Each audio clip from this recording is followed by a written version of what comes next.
احنا النهارده في منطقه الطوابق علشان نكسب الفايز بتاعنا استاذ محمد سعد. الف مليون مبروك. مبروك يا محمد. مبروك. الله يبارك فيك استاذ محمد من الاند يوزر اللي بيجهزوا شقتهم علشان خاطر الجواز، صح؟ الحمد لله ان شاء الله. اخترت ايه الالوان اللي انت اخترتها عشان انا تعمل كنت بيها ماشي الشقة؟ عايز حاجات على طبع الموضه، فهو اقترح عليا حاجات اسمها فانيلا لاتيه.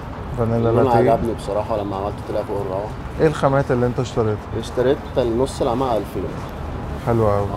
وعامل معاك اداء ممتاز. ده ممتاز جدا وكواليتي عالي وحاجه محترمه قوي بصراحه. الحمد لله. جاهز يا وحش تستلم هديتك؟ جاهز. يلا بينا. الف مليون مبروك، يلا بينا. وانا عامه برضو بنصح اي حد يشتري منتجات سايبس، لان بجد حاجه محترمه جدا جدا جدا. شكرا جدا لشركه سايبس واللي جاي كله سايبس. انت ما كنتش متوقع ان انت تكسب يعني؟